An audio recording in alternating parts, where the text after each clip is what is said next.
Yeah, Rafi already told me a lot about the Wii U features. I was wondering if you can elaborate on the 3DS part?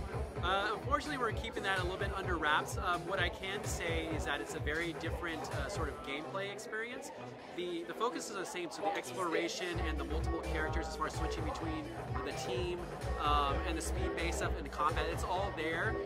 But it's a completely different story. It involves the same characters, but it's a completely different sort of separate story presented in a very different way. So hopefully, you'll play the Wii U game and you'll like what you see there, and then you'll want to sort of expand the world and experience and then try something different on 3DS. It isn't a port or anything like that. It's a completely different experience.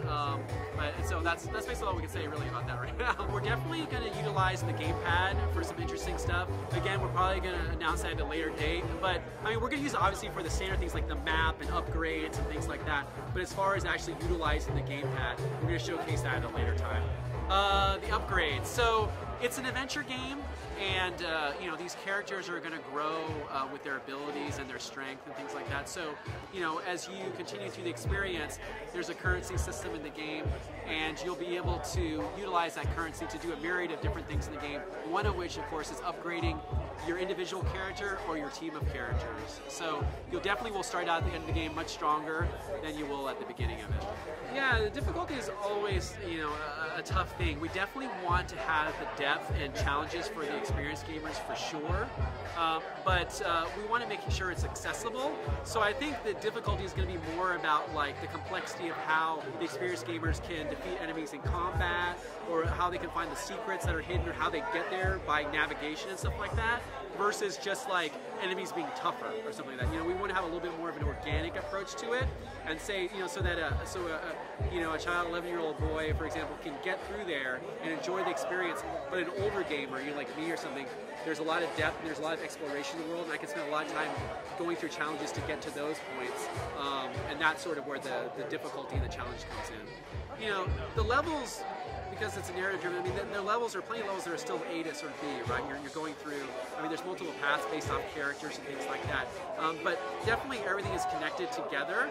It's not like you go one place and then you start to go to another environment for no reason. Everything is connected and driven by the story, and that helps to sort of build that bigger world that we're trying to achieve. Okay, great. Thank you very much. No problem. Thank you.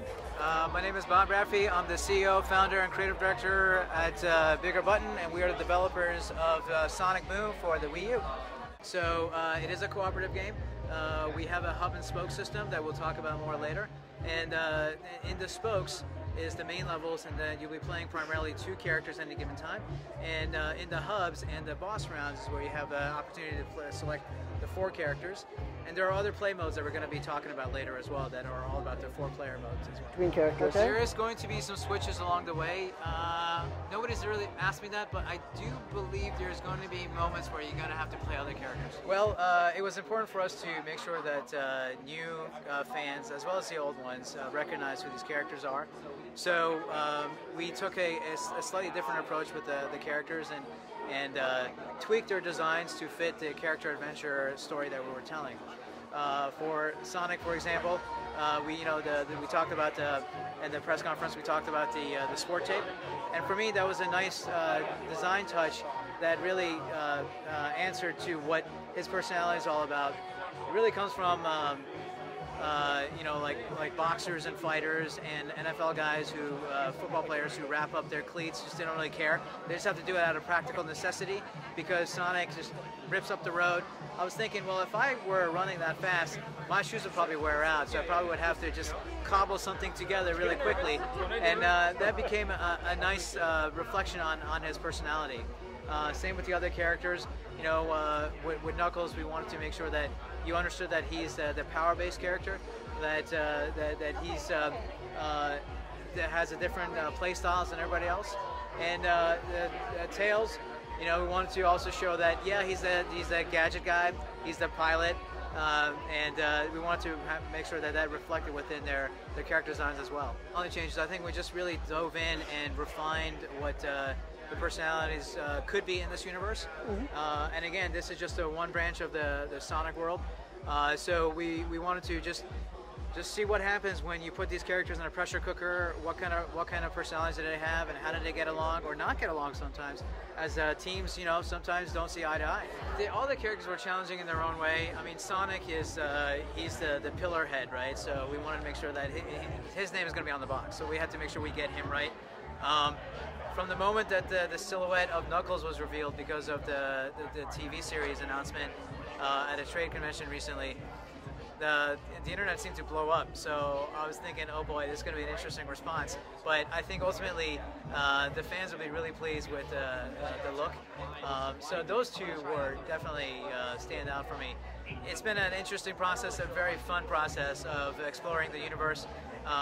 The slight tweak of Eggman's design, you know, and the villain that we're going to introduce later, and the robots that you might have saw a quick glance of, and you know, there's a lot of thought that has gone into this world development.